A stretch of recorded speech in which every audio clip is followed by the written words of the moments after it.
Hello મારા યોદ્ધાઓ, સ્વાગત છે આપનું ઇતિહાસના આપણા આજના આ સેશનની અંદર. અને આપણે આજે ગુજરાતના ઇતિહાસનું એક ખૂબ મહત્વનું ચેપ્ટર એટલે કે મૈત્રક વંશ જે છે આપણે ભણવાના છે. તમારા બધાની ઘણા બધાની માંગ હતી, સાહેબ મૈત્રક વંશ આપણો બાકી છે, એટલે મૈત્રક વંશ જે છૂટી ગયો તો એને આપણે આજે ભણાવી દઈએ છીએ. ઓકે, હવે આ મૈત્રક વંશ ગુજરાતના ઇતિહાસમાં શા માટે ઇમ્પોર્ટન્ટ છે એ આપણે પહેલા સમજવું જોઈએ. તમે સિલેબસ જોશો તો તમારો જે નવો કોન્સ્ટેબલનો, પીએસઆઈનો, સીસીનો જે સિલેબસ આવ્યો છે અને એની સાથે જીપીએસસી ની અંદર તો છે જ. ઓકે, ગુજરાતના મહત્વના રાજવંશો જેની અંદર આ આવી જાય છે. તો આપણે આજે ગુજરાતના ઇતિહાસનું એક મહત્વનું ચેપ્ટર એટલે કે મૈત્રક વંશની ભણવાની આપણે શરૂઆત કરીએ છીએ. અને આ મૈત્રક વંશ જે છે એનું શું મહત્વ છે, શા માટે એ એટલો ઇમ્પોર્ટન્ટ છે અને એમાંથી કેવા પ્રકારના પ્રશ્નો પૂછાય છે.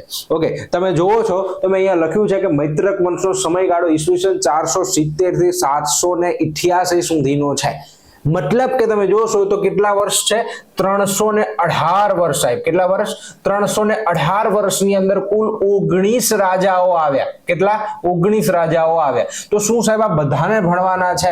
ના, આ બધાને આપણે ભણવાના ગોખવાની જરૂર નથી. કોણ કોનો પુત્ર છે, શું છે, ઓકે, એટલી બધી ડિટેલમાં જવાની જરૂર નથી. પાછલા વર્ષના પેપર જોશો, તમે એનાલિસિસ કરશો તો તમને કેટલાક મહત્વના મુદ્દાઓ મળી આવશે કે ઓકે આમાં આ રીતના જ મહત્વના મુદ્દાઓ પૂછાય છે. ઓકે, તો હું તમને એ રીતનું મહત્વ અહીંયા આગળ જેટલું પૂછાવા લાયક છે, પૂછાય છે કે પૂછાવાની શક્યતા છે એ બધું જ હું તમને કમ્પ્લીટલી અહીંયા આગળ સમજાવી દઈશ. ઓકે, સૌથી પહેલા તો આપણે ભણવું પડે કે સાહેબ આ મૈત્રક વંશનું મહત્વ શા માટે છે ગુજરાતના ઇતિહાસની દ્રષ્ટિએ જો વાત કરીએ તો. ઓકે, તો અહીંયા ખૂબ ધ્યાનથી સમજો. ઓકે, તમને જો કદાચ ખ્યાલ હોય, તમે જો મારી જોડે ઇતિહાસ ભણ્યા છો, તમને ખ્યાલ હશે કે ગુજરાતના ઇતિહાસનો આપણે એમ કે ગુજરાતનો પ્રમાણિત ઇતિહાસ, ગુજરાતનો પ્રમાણિત ઇતિહાસ કોના સમયગાળાથી આપણને ઉપલબ્ધ છે? ગુજરાતનો પ્રમાણિત ઇતિહાસ મતલબ કે પ્રમાણભૂત ઇતિહાસ છે. ઇતિહાસની અંદર એ લખાયેલો છે. ઓકે, એના આપણને પ્રૂફ મળી આવે છે 100% શ્યોરિટી સાથે. ઓકે, તો આપણે એમ કહીએ કે ગુજરાતનો પ્રમાણિત ઇતિહાસ જે છે એની શરૂઆત સાહેબ કયા સમયગાળાથી થાય છે? મૌર્ય કાળથી થાય છે. ઓકે, અને તમને ખ્યાલ છે કે આ જે મૌર્ય કાળ છે એની રાજધાની હતી પાટલીપુત્ર. કઈ હતી? પાટલીપુત્ર, એટલે કે હાલનું જે બિહારનો વિસ્તાર છે ત્યાં. અને આ મૌર્ય લોકોએ ગુજરાતમાં શાસન કર્યું હતું સાહેબ. ઓકે, અને ગુજરાતની અંદર એમનું જે મુખ્યાલય હતું એ હતું ગિરિનગર. કયું હતું સાહેબ? કયું હતું? ગિરિનગર, એટલે હાલનું જે ગિરનાર જુનાગઢનો જે વિસ્તાર છે એ તેમનું મુખ્યાલય હતું. ઓકે, મૌર્ય કાળની આપણે વાત કરીએ છીએ. આજથી લગભગ 2200-2300 વર્ષ પહેલાની આપણે વાત કરીએ છીએ. ઓકે, તો એ સમયગાળાની અંદર આપણે વાત કરીએ. ચંદ્રગુપ્ત પહેલો આવે, ચંદ્રગુપ્ત મૌર્ય આવે છે મૌર્ય કાળમાં, કે જેણે ગિરિનગર પાસે જે છે એક તળાવ બંધાવ્યું હતું, સુદર્શન તળાવ. એનો એક શુબો હતો પુષ્યગુપ્ત, એને સુદર્શન તળાવનું નિર્માણ કરાવ્યું. ત્યારબાદ અશોક આવ્યો. ઓકે, અશોકે શું કરાવ્યું? તો એ સુદર્શન તળાવમાંથી નહેરો કઢાવી. ઓકે, એનો શુબો હતો તુષાસ્પ. ઓકે, કે જેને સુદર્શન તળાવમાંથી નહેરો કઢાવી અને ત્યાં અશોકના શિલાલેખનું નિર્માણ થયું. રાઈટ? તો આ બધું આપણને ગુજરાતમાં મળી આવે છે મૌર્ય સમયગાળા દરમિયાનનું સાહેબ. ઓકે, તો આ મૌર્ય કાળથી આપણને આ પ્રમાણિત ઇતિહાસ મળી આવે છે. તો સાહેબ એના પહેલા શું હતું? ઓકે, તો એના પહેલા તમને ખ્યાલ છે કે સિંધુ ખીણની સંસ્કૃતિથી આપણે વાત કરીએ છીએ. તો સાહેબ સિંધુ ખીણની સંસ્કૃતિમાં ગુજરાતના ઘણા બધા મહત્વના સ્થળો મળી આવે છે. લોથલની વાત કરીએ આપણે, ધોળાવીરાની વાત કરીએ, રાઈટ? ઘણા બધા સ્થળો છે ગુજરાતના ઇતિહાસમાં. તો એ તો છે જ. ઓકે, તમે જોશો તો મેં સિંધુ ખીણનું જે ચેપ્ટર ભણાવ્યું 3 કલાકનો આપણો વિડીયો છે જેની અંદર ગુજરાત અને ભારત બંનેના મહત્વના સ્થળો અને સિંધુ ખીણનું A to Z બધું આપણે કમ્પ્લીટ કરાવ્યું છે. એ વિડીયોને તમારે જોઈ લેવાનો છે આમાંથી. ઓકે, તો એ વાત થઈ ગઈ આપણે સિંધુ ખીણની. સિંધુ ખીણના ચેપ્ટર પછી આપણે વૈદિક યુગ ભણીએ છીએ, વૈદિક કાળ. ઓકે, તો આ વૈદિક કાળ, ત્યારબાદ જૈન ધર્મ અને ત્યારબાદ બૌદ્ધ ધર્મ. તો આમાં સ્પેસિફિકલી ગુજરાતના ઇતિહાસને આપણે ભણવાનો હોતો નથી. સ્પેસિફિકલી ગુજરાતનો ઇતિહાસ આમાં આવતો નથી. તો અહીંયા જો ઇતિહાસની વાત કરીએ તો સિંધુ ખીણ જેને આપણે ભણ્યા છીએ, વૈદિક, જૈન, બૌદ્ધ જેને આપણે ભણ્યા છીએ, પણ ગુજરાતના ઇતિહાસના સંદર્ભમાં નહીં, ભારતના ઇતિહાસના સંદર્ભમાં કમ્પ્લીટલી આપણે આ ભણાવ્યું છે તમને. ઓકે, અને ગુજરાતના પ્રમાણિત ઇતિહાસની શરૂઆત ત્યારબાદ આપણે મૌર્ય કાળથી સ્ટડી કરીએ છીએ અને ગુજરાતમાં તે લોકોએ શાસન કર્યું હતું. મૌર્ય કાળ બાદ જો આપણે વાત કરીએ અનુમૌર્ય કાળ અથવા તો મૌર્યોત્તર કાળ, અને આમાં ઘણા બધા વંશ આવ્યા. એમાં એક વંશ છે શક વંશ સાહેબ, અને આ શક વંશે ગુજરાત ઉપર શાસન કરેલું છે. આ શક વંશે પણ ગુજરાત ઉપર શાસન કરેલું છે અને એમની ગુજરાતમાં રાજધાની પણ ગિરિનગર જ હતી. ગુજરાતની અંદર એમનો પ્રદેશ ગિરિનગર જુનાગઢ જ હતો, પરંતુ એમની મુખ્ય રાજધાની છે ને ઉજ્જૈની હતી. ક્યાંની હતી? ઉજ્જૈની. એટલે કે અત્યારે ઉજ્જૈન મુખ્ય રાજધાની એમની હતી ઉજ્જૈન. ઓકે, જે અત્યારના મધ્યપ્રદેશની અંદર આવેલું છે, પરંતુ તેમણે ગુજરાત ઉપર શાસન કર્યું છે. સૌરાષ્ટ્ર તેમનો એક પ્રદેશ હતો. ઓકે, સૌરાષ્ટ્ર તેમનો પ્રદેશ હતો અને ત્યાં તેમણે ગિરિનગર પર શાસન કરેલું છે. ઓકે, અને અનુમૌર્ય કાળ બાદ જો આપણે વાત કરીએ તો ગુપ્ત કાળ આવે છે. ઓકે, પ્રાચીન ભારતનો સુવર્ણકાળ સાહેબ ગુપ્ત કાળ. એમની રાજધાની પણ પાટલીપુત્રની અંદર જ હતી અને એમણે પણ ગુજરાત ઉપર શાસન કર્યું છે. ગુપ્ત કાળનો એક રાજા જેનું નામ છે ચંદ્રગુપ્ત બીજો વિક્રમાદિત્ય. બરોબર, આ ચંદ્રગુપ્ત બીજાએ ગુજરાત પર આક્રમણ કર્યું, શક લોકોને હરાવ્યા અને ગુજરાતને જીત્યું છે. અને ગુજરાતની અંદર એનો પણ મુખ્ય પ્રદેશ કયો કહેવામાં આવે છે? ગિરિનગર. તો તમે જોશો કે આ બધા સમયગાળાની અંદર ગુજરાતનું મુખ્યાલય કયું જોવા મળે છે? ગિરિનગર જોવા મળે છે. પરંતુ આમાંથી કોઈ વંશ મૂળ ગુજરાતનો નથી. બધા જ ક્યાંના છે? બહારના છે, ગુજરાતની બહારના છે. ઓકે, અને હવે આ ગુપ્ત વંશની અંદર આગળ એક રાજા આવે છે. ઓકે, ગુપ્ત વંશની અંદર આગળ એક રાજા આવે છે. આ ગુપ્ત વંશના અંતિમ પણ શક્તિશાળી રાજા. અંતિમ કેવા રાજા છે? અંતિમ શક્તિશાળી રાજા. ઓકે, અંતિમ રાજા તો વિષ્ણુગુપ્ત છે, પણ અંતિમ શક્તિશાળી રાજા જેમનું નામ છે સ્કંદગુપ્ત સાહેબ. સ્કંદગુપ્ત. ઓકે, અને આ સ્કંદગુપ્ત જે છે, ઓકે, આ સ્કંદગુપ્તના સમયની અંદર તેમના સૌરાષ્ટ્રના જે સુબા હતા પર્ણદત્ત, અને પર્ણદત્તના એક પુત્ર હતા ચક્રપાલિત. ઓકે, આ ચક્રપાલિતે સુદર્શન તળાવનું કામ કરાવ્યું હતું. તમને જો યાદ હોય તો આપણે આમાં ભણ્યા હતા. સુદર્શન તળાવનું સમારકામ કરાવ્યું હતું આ ચક્રપાલિતે. ઓકે, તો આ સ્કંદગુપ્ત જે છે એના સમયમાં સૌરાષ્ટ્રના સુબા પદે હતા પર્ણદત્ત અને પર્ણદત્તના પુત્ર હતા ચક્રપાલિત, અને એને સુદર્શન તળાવનું કામ જે છે એનું રિનોવેશન જે આપણે કહીએ છીએ એ એને કરાવ્યું હતું. ઓકે, હવે આ સ્કંદગુપ્ત જે છે એમનું અવસાન થઈ જાય છે. ઓકે, એનું અવસાન થઈ જાય છે ક્યારે? ઈસવીસન 467 માં એમનું અવસાન થઈ ગયું. ઓકે, 467 ની અંદર. એટલે હવે ગુજરાત પ્રદેશના બે દાવેદારો આવ્યા. ઓકે, જેમાં એક તો સુબા હતા પર્ણદત્ત. ઓકે, કારણ કે સ્કંદગુપ્ત પછી એમના જે વંશજો આવે થોડા નબળા રહ્યા, એટલા માટે આ પર્ણદત્તે પહેલા તો દાવેદારી કરી છે. ઓકે, અને બીજા છે આ સ્કંદગુપ્તના એક સેનાપતિ છે જેમનું નામ છે વિજયાયન ભટ્ટાર્ક. ઓકે, અને આ સેનાપતિએ પણ ગુજરાતની દાવેદારી કરી છે. ઓકે, સેના જેની પાસે હોય એનું પલ્લું ઓટોમેટિક ભારે થઈ જાય છે, અને આની અંદર વિજયાયન ભટ્ટાર્ક જે છે એ અહીંયા વિજેતા બને છે. ઓકે, અને આ વિજયાયન ભટ્ટાર્ક જે છે એ ગુજરાતની અંદર આ ગિરિનગરથી અલગ પોતાની રાજધાની સ્થાપિત કરે છે, અને એ સ્થાપિત કરે છે વલ્લભીની અંદર. ક્યાં સ્થાપિત કરે છે? વલ્લભીની અંદર સ્થાપિત કરે છે. ખૂબ ધ્યાનથી ભણજો, બહુ મજા આવશે ચેપ્ટરની અંદર, કોઈ કંટાળો નહીં આવે, પણ થોડું ફોકસ હોવું જોઈએ, કારણ કે 19 રાજાઓ છે. જોઈને જ એમ લાગે કે સાહેબ આટલું બધું થોડું ભણવાનું હોય, પણ તમે જોશો ભણશો થોડા સમયની અંદર તમારું આ ચેપ્ટર રેડી થઈ જશે. ઓકે, થોડું ધ્યાન ફોકસ કમ્પ્લીટલી અહીંયા હોવું જોઈએ. બીજી વારનો લેક્ચર જોતા તમે નોટ બનાવી દેજો. પહેલી વારનું કમ્પ્લીટ ફોકસ જે છે તમે અહીંયા રાખો તો તમને મજા આવશે. ઓકે, તો આ વિજયાયન ભટ્ટાર્કે વલ્લભીની અંદર પોતાની રાજધાની સ્થાપિત કરી છે સાહેબ. ઓકે, અને આને આપણે કહી શકીએ કે આ ગુજરાતની અંદર ઉત્પન્ન થયેલો એક અલગ વંશ છે, અને આ ગુજરાતના ઇતિહાસનું એક અલગ આગવું સ્વરૂપ ધરાવે છે, કારણ કે આ પહેલો વંશ આવ્યો કે જે મૂળ ગુજરાત સ્વરૂપે ઓળખાય છે. ઓકે, તો આ ગુજરાતનો એમ કહીએ કે પ્રોપર ગુજરાતનો ઇતિહાસ અહીંયાથી શરૂ થાય છે. ઓકે, એટલા માટે આ વિજયાયન ભટ્ટાર્કે ગુજરાતના ઇતિહાસ પુરુષ તરીકે પણ ઓળખવામાં આવે છે. તો આને આપણે અહીંયા ભણવાની આ રીતે શરૂઆત કરીશું. આઈ હોપ આટલી વસ્તુ તમને એકદમ ક્લિયર થઈ ગઈ હશે. તો આ રીતે વિજયાયન ભટ્ટાર્ક જે છે એ સેનાપતિ હતા, અને સેનાપતિમાંથી જે છે ઓકે એ આજીવન સેનાપતિ જ રહેવાના છે, પરંતુ તેમણે અલગ વંશની સ્થાપના કરી, અને એ વંશ છે મૈત્રક વંશ. હવે પહેલો એક પ્રશ્ન આવે સાહેબ, આ મૈત્રક શબ્દ ક્યાંથી આવ્યો છે? તો એવું કહેવાય છે કે જે પાશુપત સંપ્રદાય જે હતો, પાશુપત સંપ્રદાય, આ પાશુપત સંપ્રદાયના જે સ્થાપક લકુલિશ જે હતા, ઓકે, એ લકુલિશ ના શિષ્ય દ્વારા જે છે આ વંશનું નામ આપવામાં આવ્યું, ત્યાંથી આ વંશનું નામ આવે છે. ઓકે, મૈત્રક વંશનું નામ જે છે ત્યાંથી આવે છે.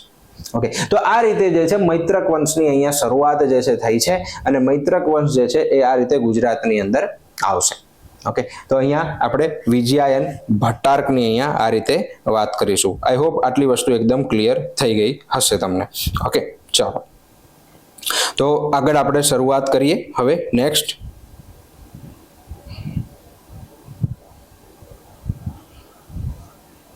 ચાલો નેક્સ્ટ આપણે આગળ શરૂઆત કરીએ હવે ગુજરાતની અંદર મૈત્રક વંશની સ્થાપના અને એની જે શરૂઆત જે છે એને આપણે ભણી લઈએ.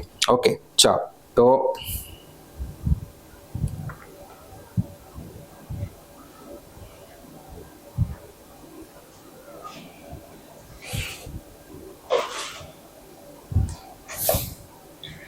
સ્થાપના અને શરૂઆત. ઓકે, કે કઈ રીતે સ્થાપના થઈ, શરૂઆત થઈ, આપણે એક કહાની તો અહીંયા કરી જ છે. ઓકે, પણ અહીંયા આપણને ધ્યાનમાં રહેવું જોઈએ કે આના સ્થાપક કોણ છે, રાજધાની કઈ છે, ધર્મ કયો પાળે છે, આપણને સોર્સ ક્યાંથી મળી આવે છે. ઓકે, આની જાણકારી આપણને હોવી જોઈએ. ઓકે, તો સૌથી પહેલા આપણે સ્થાપના અને શરૂઆત, તમને બધાને મેં હમણાં જ જાણકારી આપી કે આના સ્થાપક કોણ હતા ભાઈ. ઓકે, આના સ્થાપક કોણ હતા? તો વિજયાયન ભટ્ટારક જે છે એ આના સ્થાપક હતા. ઓકે, વિજયાયન ભટ્ટારક, શ્રી ભટ્ટક તરીકે પણ ઓળખાવતા હતા પોતાની જાતને, તો શ્રી ભટ્ટક તરીકે જે છે તે ઓળખાય છે. એમની ચર્ચા પણ આપણે આગળ કરીએ છીએ, પણ અહીંયા સ્થાપક કોણ છે? વિજયાયન ભટ્ટારક છે. ઓકે, એની રાજધાની તમને પૂછાય છે પરીક્ષાની અંદર કે સાહેબ આ મૈત્રક વંશની રાજધાની કઈ છે? મૈત્રક વંશની રાજધાની છે વલ્લભી. કઈ છે? વલ્લભી. ઓકે, હવે આ વલ્લભી છે ને, વલ્લભી. ઓકે, આ વલ્લભી અહીંયા ખૂબ ધ્યાનથી સમજજો. આ વલ્લભીનું સંસ્કૃત નામ, વલ્લભીનું સંસ્કૃત નામ છે વલ્લભી. વલ્લભીનું સંસ્કૃત નામ છે વલ્લભી. વલ્લભીનું પ્રાકૃત નામ, પ્રાકૃત ભાષાની અંદર એને વલહી કહેવામાં આવે છે. શું કહેવાય છે? વલહી કહેવામાં આવે છે. અંગ્રેજોના જમાનાની વાત કરીએ સાહેબ આપણે, તો અંગ્રેજોના સમયમાં આ વલ્લભી જે છે એને વડા તરીકે ઓળખવામાં આવતું હતું. પહેલાની પરીક્ષામાં પૂછાઈ ગયો છે આ પ્રશ્ન, પ્રીવિયસ યર ક્વેશ્ચનમાં પ્રશ્ન પૂછાયો છે કે અંગ્રેજોના સમયની અંદર વલ્લભીને કયા નામે ઓળખવામાં આવતું હતું? વડા તરીકે ઓળખવામાં આવતું હતું. અને હાલમાં અથવા એમ કહીએ કે આઝાદી બાદ, ઓકે, આઝાદી બાદની જો વાત કરીએ ત્યારે વલ્લભીને આપણે વલ્લભીપુર કહીએ છીએ. વલ્લભીપુર. અને વલ્લભીપુર એ હાલના ક્યાં આવેલું છે? ભાવનગર જિલ્લાની અંદર. ક્યાં આવેલું છે? હાલના ભાવનગર જિલ્લાની અંદર આવેલું છે. તમને ખ્યાલ હોવો જોઈએ કે આ જે વલ્લભી છે એ કઈ નદીના કિનારે છે? ઓકે, વલ્લભી ઘેલો નદીના કિનારે છે. કઈ નદી?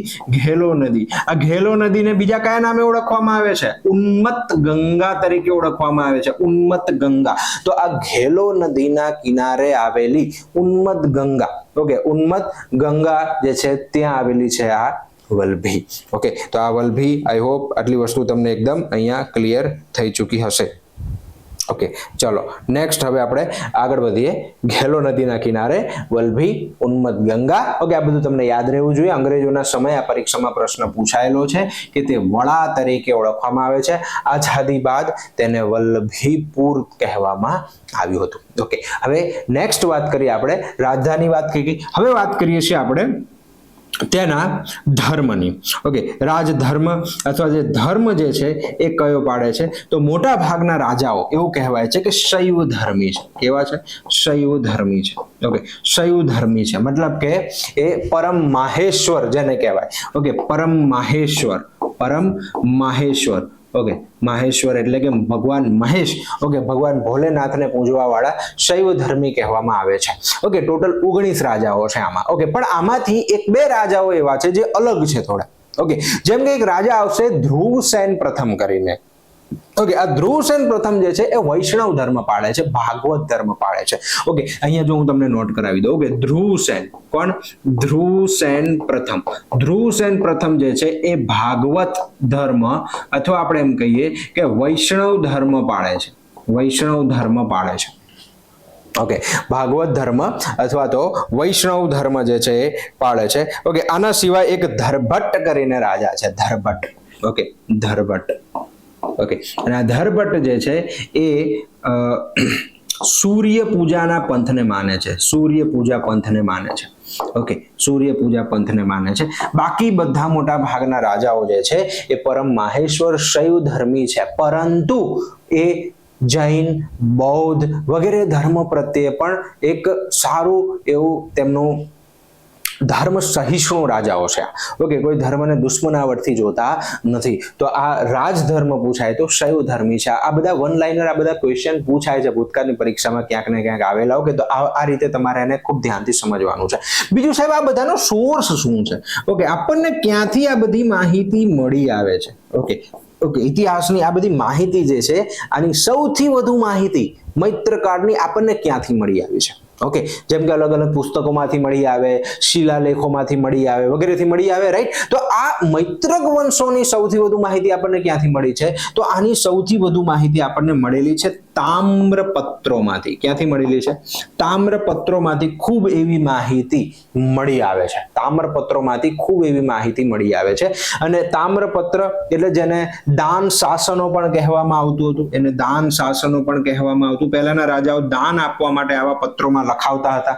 ઓકે, અને આ તામ્રપત્ર, સૌથી વધુ તામ્રપત્ર ની આપણે વાત કરીએ, સૌથી વધુ તામ્રપત્ર આપણને કોના મળી આવ્યા છે? તામ્રપત્ર કોના મળી આવ્યા છે? તો એ મળી આવ્યા છે આપણને આ ધ્રુવસેન પ્રથમના સમયમાં. ઓકે, આ ધ્રુવસેન પ્રથમના સમયની અંદર ટોટલ 24 જેટલા તામ્રપત્રો, કેટલા? 24 તામ્રપત્રો મળી આવ્યા છે. ઓકે, 24 તામ્રપત્રો મળી આવ્યા છે. તો આ બધી એની કેટલીક પ્રાથમિક માહિતી છે સાહેબ. સ્થાપક છે ભટ્ટારક, રાજધાની આ છે વલ્ભી. વલ્ભીને કયા નામે ઓળખવામાં આવતું અંગ્રેજોના સમયમાં? વડા તરીકે ઓળખવામાં આવતું. ઘેલો નદી ઉન્મત્ત ગંગા નદીના કિનારે આવેલી છે. ધર્મ શૈવ ધર્મી છે. અને ઇતિહાસ ક્યાંથી મળી આવે છે? તામ્રપત્રોમાંથી ઘણી બધી જાણકારી આપણને મળે છે. તો આ સ્થાપના શરૂઆત કઈ રીતે થઈ, કઈ રીતે તમને ક્વેશ્ચન આમાંથી પૂછાઈ શકે છે, એની મેં અહીંયા તમને વાત કરી. આ એ સમયની ગુજરાત બતાવવામાં આવ્યું છે, મૈત્રકાલીન ગુજરાત, કે જ્યાં અહીંયા આવેલું છે આ વલ્ભી, આ જગ્યા ઉપર. ઓકે, જે આ સૌરાષ્ટ્ર છે, આ જે સૌરાષ્ટ્ર છે એના પૂર્વની દિશામાં, એના પૂર્વના કિનારા ઉપર આવેલું છે વલ્ભી, જ્યાંથી ઘેલો નદી જે છે એ નીકળે છે. ઓકે, આઈ હોપ આટલી વસ્તુ એકદમ ક્લિયર થઈ હશે. હવે આગળ આપણે ભણવાની શરૂઆત કરીએ. રાજાઓ, જો તમે જોશો તો અહીંયા કેટલા રાજાઓ છે. જો અહીંયાથી શરૂઆત થાય છે, ભટ્ટારકથી શરૂઆત થાય છે. ભટ્ટારક. ઓકે, સૌથી પહેલા છે ભટ્ટારક. ઓકે, જેને સ્થાપના કરી. ભટ્ટારકના 4 પુત્ર છે: ધરસેન પ્રથમ, દ્રોણસિંહ, ધ્રુવસેન પ્રથમ અને ધરભટ્ટ. ઓકે, આ 4 પુત્રો, આ ચારે પુત્રો રાજા બનવાના છે અલગ અલગ સમયની અંદર. ઓકે, ત્યારબાદ ગૃહસેન છે, ઓકે, ધરસેન બીજો છે, શિલાદિત્ય છે, ખરગ્રહ નામનો રાજા છે. ઓકે, આ ધરસેન ત્રીજો છે, આ ધ્રુવસેન બીજો છે. ઓકે, આવા રાજાઓ છે બધા. અને છેલ્લે શિલાદિત્ય બીજો, ત્રીજો, ચોથો, પાંચમો, છઠ્ઠો, 7મા સુધી. ઓકે, 7 શિલાદિત્ય સુધી. તો ટોટલ કેટલા રાજાઓ છે અહીંયા? 19 રાજાઓ છે. 19 રાજાઓ છે. ઓકે, પણ ઇમ્પોર્ટન્ટ કયા આવશે આપણા માટે? ઓકે, આ એક ઇમ્પોર્ટન્ટ બને છે, એક આ ઇમ્પોર્ટન્ટ બને છે, એક આમાંથી એક ક્વેશ્ચન પૂછાય છે, એક આ ઇમ્પોર્ટન્ટ બને છે. ઓકે, પછી એક આગળ આપણે વાત કરીશું ધ્રુવસેન બીજો, એક આ મહત્વનો ઇમ્પોર્ટન્ટ રાજા બને છે. ઓકે, તો આમાંથી જેમાંથી જે પ્રકારના ક્વેશ્ચન પૂછાવા લાયક છે એ બધાને મેં આવરી લીધા છે અત્યાર સુધીના. ઓકે, તો આપણે જઈએ છીએ આગળ. નેક્સ્ટ ભણવાની શરૂઆત કરીએ સાહેબ આપણે ભટ્ટારક. સૌથી પહેલો કોણ છે? ભટ્ટારક. ઓકે, તો ભટ્ટારક એટલે આપણને શું યાદ રહેવું જોઈએ સાહેબ? આ ભટ્ટારક જે છે એ કોણ હતા? ઓકે, તો આપણે વાત કરી હતી કે જે ગુપ્ત વંશના રાજા જે હતા, ગુપ્તના રાજા જે સ્કંદગુપ્ત હતા. ઓકે, સ્કંદગુપ્ત. ઓકે, આજે સ્કંદગુપ્તના એક સેનાપતિ હતા. સ્કંદગુપ્તના એક સેનાપતિ હતા જે આ ગુપ્ત વંશથી છૂટા પડીને, ઓકે, સ્કંદગુપ્તનું જ્યારે અવસાન થયું ત્યાંથી છૂટા પડીને ગુજરાતની અંદર મૈત્રક વંશની સ્થાપના કરે છે. તો બીજો પ્રશ્ન આપણે એમ કહી શકીએ કે મૈત્રક વંશની સ્થાપના કરે છે. ઓકે, શેની સ્થાપના કરે છે? મૈત્રક વંશની સ્થાપના તેમણે કરી છે. ઓકે, હવે મૈત્રક વંશની સ્થાપના જો આપણે વાત કરીએ તો આપણને રાજધાની પણ ખબર હોવી જોઈએ. ઓકે, તો રાજધાની પણ એમણે જ સ્થાપી છે. તો રાજધાની કઈ બનાવી? તેમણે વલ્ભીને પોતાની રાજધાની બનાવી છે. ઓકે, મૈત્રક વંશના સ્થાપક છે, વલ્ભીને પોતાની રાજધાની બનાવે છે. અને આપણે ભણ્યા કે આ ગુજરાતના ઇતિહાસની એક પ્રોપર શરૂઆત, કારણ કે આ પહેલો વંશ હતો જે પ્રોપર ગુજરાતનો ગણાય છે. ઓકે, એની રાજધાની પ્રોપર ગુજરાતની અંદર આવેલી છે. ઓકે, એટલા માટે અને આપણે એમ કહી શકીએ કે આ જે છે ગુજરાતના શું કહેવામાં આવે છે? ગુજરાતના ઇતિહાસ પુરુષ કહેવામાં આવે છે. ગુજરાતના ઇતિહાસ પુરુષ કહેવામાં આવે છે આ ભટ્ટારકને. ઓકે, ભટ્ટ એટલે સૈનિક અને અર્ક એટલે સૂર્ય. ઓકે, તો એક સૂર્ય જેવા ચમકતા એક સૈનિક, એટલે એવું પોતાની આખી જાતને આખી જિંદગી સેનાપતિ જ કહેવાના છે. તો એ ભટ્ટારક શ્રી ભટ્ટક તરીકે પણ ઓળખાય છે. ઓકે, આ શું એમના ઘણા સિક્કાઓ વગેરેમાં શ્રી ભટ્ટક તરીકે પણ તેઓ પોતાની જાતને શ્રી ભટ્ટક તરીકે ઓળખાવે છે. ઓકે, તો આ છે ભટ્ટારક. ઓકે, તેમના કેટલાક સિક્કાઓ મળ્યા છે. જો તમે ત્યાં જે છે એ નંદી અને ત્રિશૂળ જેવી કેટલીક જે છે એ આપણને ચિહ્નો મળી આવે છે, જે સૂચવે છે કે તેઓ શૈવ ધર્મી હતા. ઓકે, નંદી અને ત્રિશૂળ. ઓકે, નંદી અને ત્રિશૂળ. આના સિવાય બીજા પણ છે, પણ આ મેન યાદ રાખવા જો. નંદીનું ચિહ્ન અને ત્રિશૂળ નું ચિહ્ન જે છે એ તેમના સિક્કાઓમાં જોવા મળે છે. સિક્કાઓમાં જોવા મળે છે સાહેબ, તેમના સિક્કાઓમાં જોવા મળે છે. ઓકે, તો આ ભટ્ટારકમાંથી આ બધા પ્રશ્નો નીકળે છે. એક પ્રશ્ન છે કે સાહેબ તેમણે છે ને ભટ્ટારક વિહાર બનાવ્યું છે. શું બનાવ્યું છે? ભટ્ટારક વિહાર. અને આ ભટ્ટારક વિહારને છે ને વલ્લભી વિહાર પણ કહેવાય છે. વલ્લભી વિહાર પણ કહેવાય છે. તો આ ભટ્ટારક વિહાર અથવા તો એમ કહીએ કે વલ્લભી વિહાર બનાવ્યું છે, અને તેમણે કોઈને આ વિહાર છે ને દાનમાં આપ્યું છે, તો એમ કે ગિફ્ટમાં આપ્યું છે આ વિહાર. હવે કોને આપ્યું છે આ ગિફ્ટમાં? તો ગાર્લુક વંશના, ગાર્લુક, ઓકે, ગાર્લુક વંશના એક વ્યક્તિ છે જેમનું નામ છે શૂર પહેલો, શૂર પ્રથમ. ઓકે, આ શૂર પ્રથમ, આ ગાર્લુક વંશ છે ને એની રાજધાની એવી ઢાંક ખાતે. ઓકે, ઢાંક. ઓકે, રાજકોટની બાજુમાં ઢાંકની ગુફાઓ મળી આવે છે. આ ઢાંક ખાતે આ ગાર્લુક વંશના શૂર પહેલો, આ શૂર પહેલો એ વખતે આ ભટ્ટારકની સેવામાં કામ કરતા હતા. વિદેશ મંત્રી જેવું તેમનું કામ હતું. રાજસ્થાનીય તેમને કહેવામાં આવતા. ઓકે, રાજસ્થાનીય, રાજસ્થાનીય, ઓકે, રાજસ્થાનીય, રાજસ્થાનીય એટલે કે વિદેશ મંત્રી જેવું તેમનું કામ હતું. કોના જેવું કામ હતું? વિદેશ મંત્રી જેવું કામ હતું. અને એને શૂર પ્રથમને તેમણે દાનમાં આપ્યું હતું. આગળ જઈને આ જ ભટ્ટારક વિહારની અંદર વલ્લભી વિદ્યાપીઠની સ્થાપના થવાની છે. શેની? વલ્લભી વિદ્યાપીઠની સ્થાપના થવાની છે. તો આ પરીક્ષા લાયક પૂછાવાના મહત્વના મુદ્દાઓની આપણે અહીંયા ચર્ચા કરી છે. ઓકે, સ્કંદગુપ્તના સમયમાં છૂટા પડ્યા છે. આ સ્કંદગુપ્તનું અવસાન થયું છે ઈસવીસન 467 ની અંદર, અને 470 ની અંદર આ ભટ્ટારકે જે છે એ આ વંશની સ્થાપના કરી, મૈત્રક વંશની સ્થાપના કરી. ઈસવીસન 470 ની અંદર રાજધાની વલ્લભીને સ્થાપિત કરી છે. ગુજરાતના ઇતિહાસ પુરુષ કહેવાય છે. નંદી ત્રિશૂળ જેવા ચિહ્ન સિક્કાઓમાં જોવા મળે છે.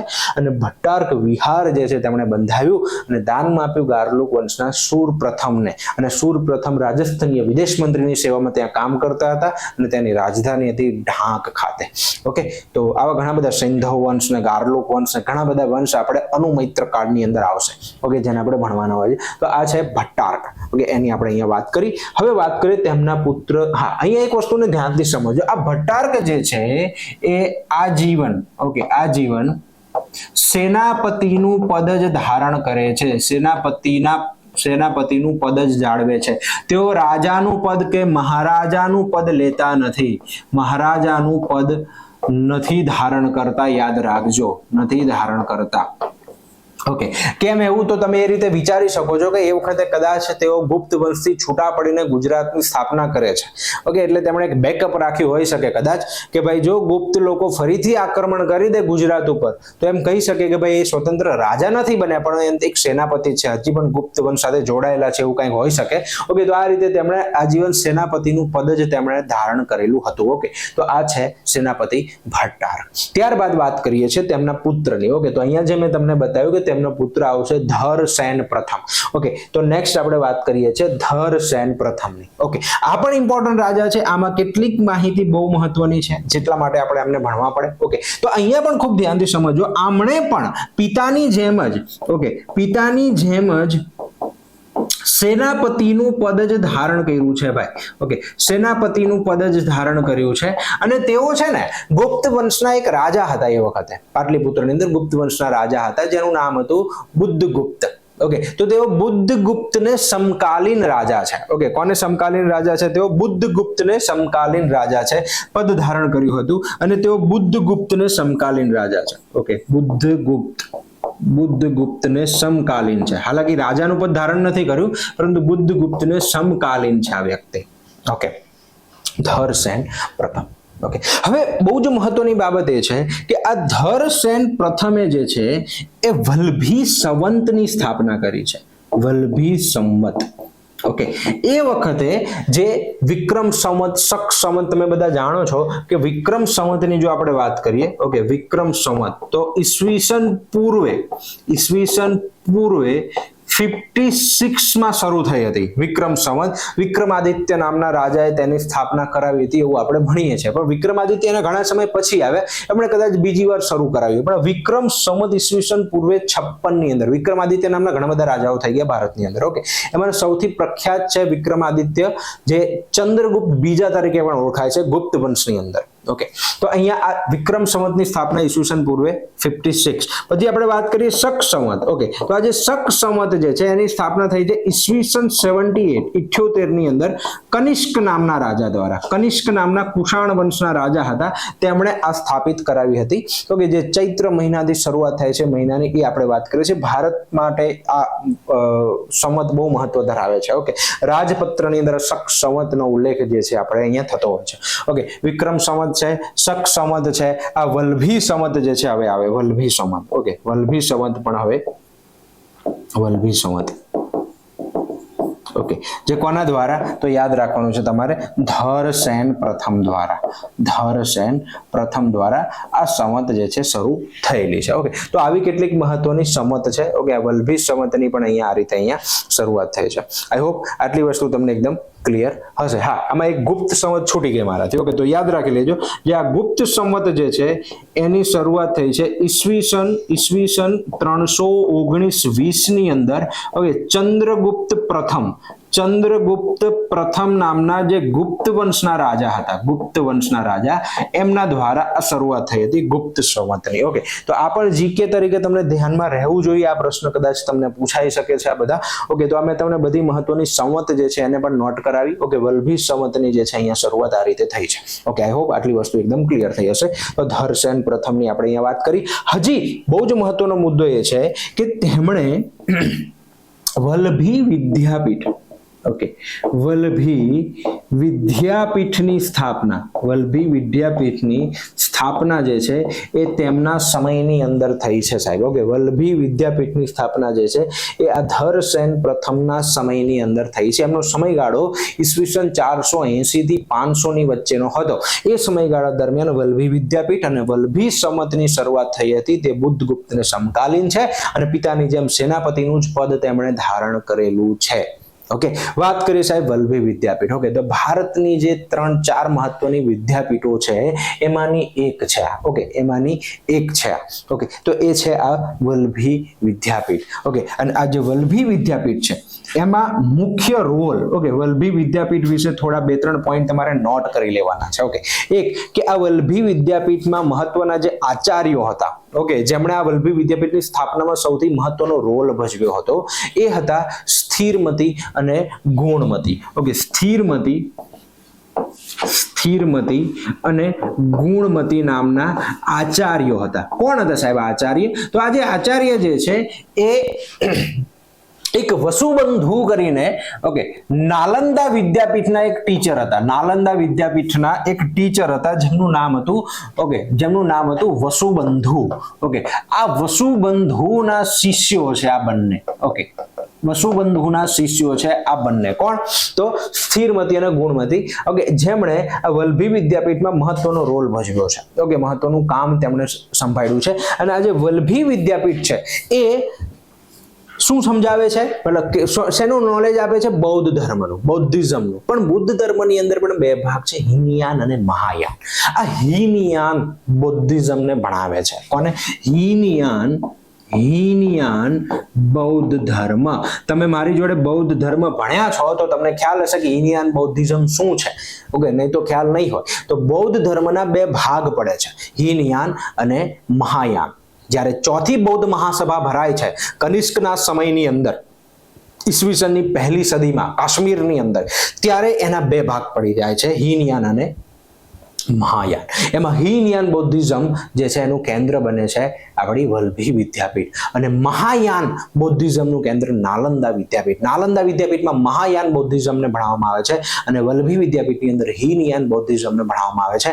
એના મહત્વના સ્થિરમતી અને ગુણમતી એના આચાર્ય છે, આટલું તમારે યાદ રાખવાનું છે. હવે હીનયાન બૌદ્ધિઝમ એટલે શું? તો ત્રિપિટક, બૌદ્ધ ભગવાનના સમયની અંદર જે ત્રિપિટકની જે રચનાઓ થઈ, સુત્ત પિટક, અભિધમ્મ પિટક અને વિનય પિટક.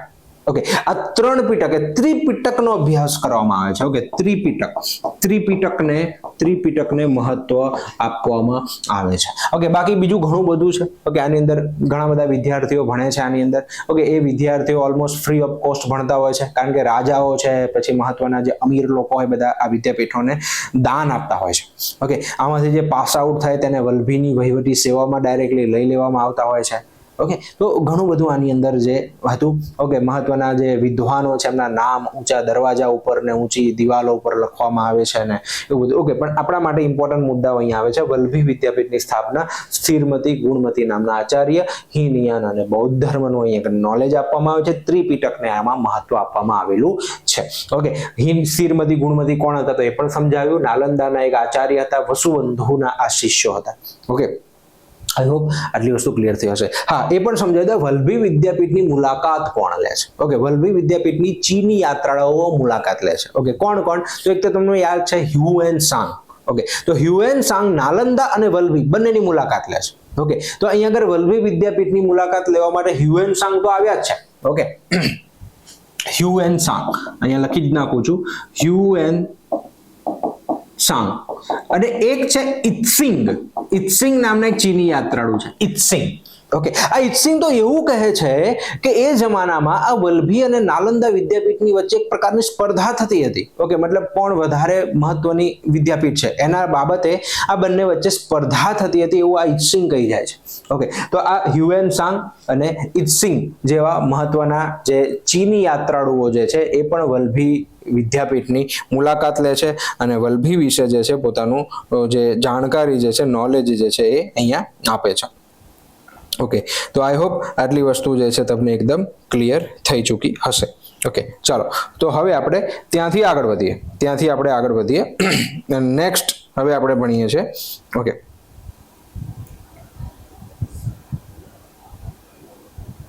ચાલો. ઓકે, કમ્પ્લીટ અહીંયા સુધી આપણે જોઈ લીધું. હવે નેક્સ્ટ આપણે આગળ વધીએ છીએ. દ્રોણસિંહ. ઓકે, નેક્સ્ટ નવા રાજા છે જેમનું નામ છે દ્રોણસિંહ. ઓકે, આ જે દ્રોણસિંહ જે છે એ પણ એમના ભાઈ છે. કોના? ધરસેનના ભાઈ છે. ઓકે, આ ધરસેન બીજા પ્રથમના ભાઈ છે દ્રોણસિંહ. અહીંયા બતાવેલું છે. ઓકે, આ છે દ્રોણસિંહ. જો વટ્ટાકના પુત્ર ધરસેન, દ્રોણસિંહ આવશે. દ્રોણસિંહ પછી ધ્રુવસેન પહેલો અને પછી ધરપટ. ઓકે, આવા રાજાઓ આવે છે. તો અહીંયા આપણે વાત કરીએ છીએ હવે નેક્સ્ટ દ્રોણસિંહ. ઓકે, આ દ્રોણસિંહમાં શું મહત્વનું છે? ઓકે, તો દ્રોણસિંહની અંદર એવું છે કે પ્રથમ જ્ઞાત તામ્રપત્ર.